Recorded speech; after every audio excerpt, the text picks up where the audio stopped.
We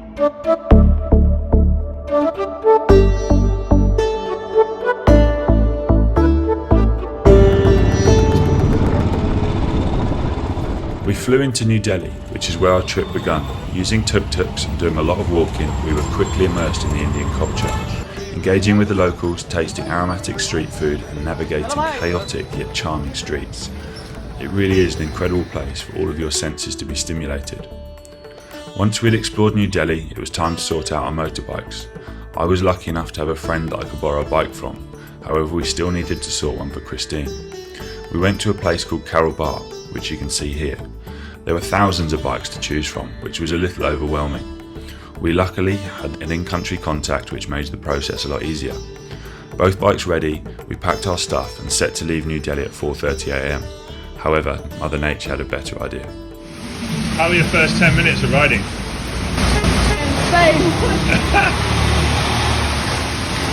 Here we go, thunderstorm, you name it, it's all going on. It's probably a good time to tell you that Christine passed her driving test just 6 months before coming to India. She hasn't ridden a motorbike since then, so this adventure is the first time riding out without help. Apart from mine, that is, but I'm not sure she listens to me very much. We started the day wet and cold, but committed to getting out of the city.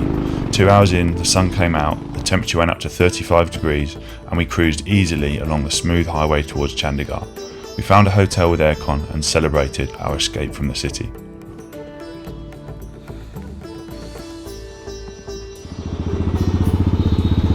We then took ourselves from Chandigarh up towards Shimla.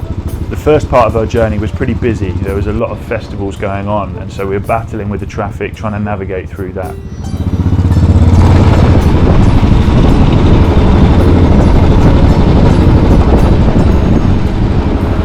From the busy cities and flat land, the landscape slowly started to change as we began our journey into the foothills of the Himalayas. The air turned much more crisp and the temperature started to drop, which was quite nice in our big motorbike jackets.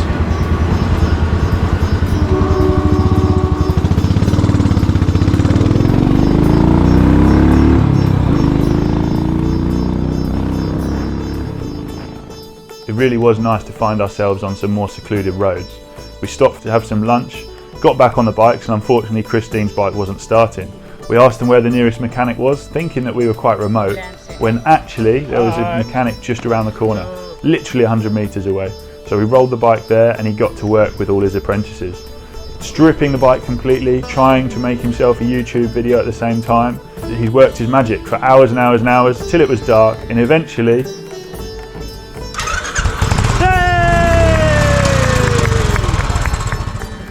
we had 2 working bikes, but it was now 10 PM and the delay in fixing the bike meant we had to ride in the dark to the nearest hotel. It was about a 20-minute ride and we stayed close to Shimla. Although the roads were quieter, the quality of driving had dropped. The reason Christine's bike didn't start was the ignition coil had failed. We took one from my bike and put it on hers, knowing that tomorrow we'd need to find replacements. We woke up the next day and started working our way towards the Royal Enfield showroom. Unfortunately, Christine's bike wasn't starting again. I tried rolling it down the hill and bump starting it, but that didn't have much effect. While walking back up the hill, out of breath, a man on a Royal Enfield stopped and asked if I was alright. I told him the issue and he took us to a local mechanic. They came out to the motorbike and said that it was the battery. They did it there and then at the roadside, and we were able to carry on our journey towards the Royal Enfield showroom. But before we did, the man that helped us insisted we came back to his place and had a chat. He fed us and then we got back on the bikes. Due to these issues and getting caught out in the rain, we'd got a little bit behind where we thought we'd be. So instead of stopping at the Royal Enfield showroom, we actually had to find a little place short. We stopped in a place called Ambuda, which is famous for its cement. How did you enjoy the hotel? That's special. Look at that. Delicious. Oh, it was apparent it wasn't famous for its tourism, as this was the only hotel we could find. Oh, yeah. The only small benefit of this was that because it was outside of the tourist zone, we didn't have to pay tourist prices, meaning that this room cost us $1.50 for the night. We've got family.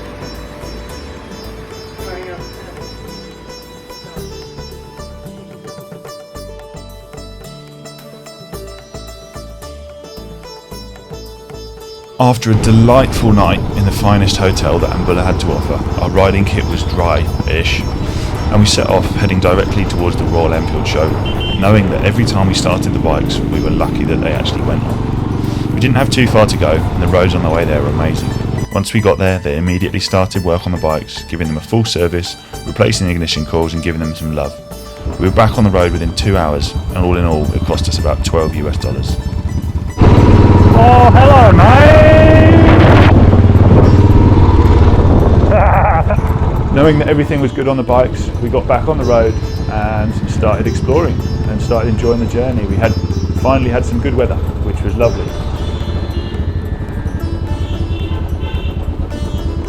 Enjoying the highways and the smooth roads, we then navigated our way towards the mountain, which is where we really wanted to be.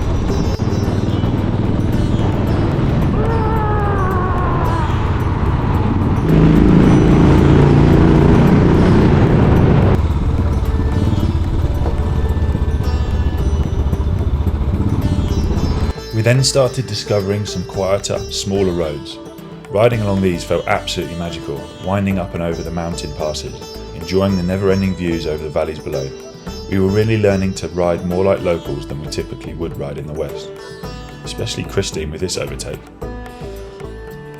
We were enjoying the small towns that we passed, taking in the smells from the local restaurants, the smiles and the waves from the people that we encountered as we rode through these small villages, making sure that we had regular chai tea stops and trying all the local snacks and delicacies as we went.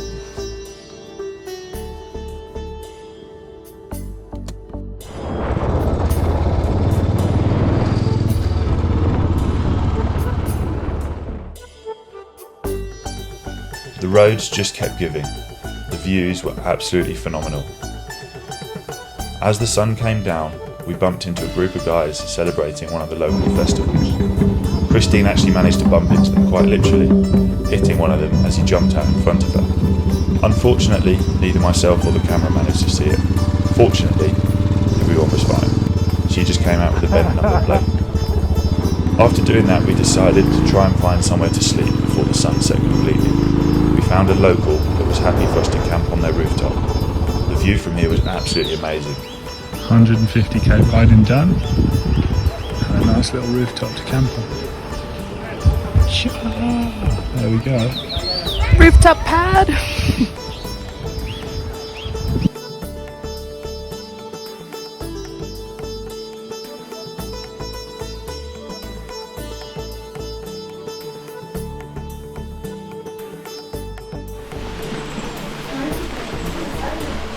We then woke up to the sound of raindrops on the tent, which is never ideal when you know you're going to be riding a motorbike for the day.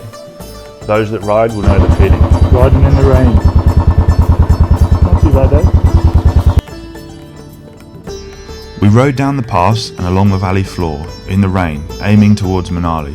We stopped along the way to take in a couple of the towns, but we planned on spending a few days in Manali to have a break and explore.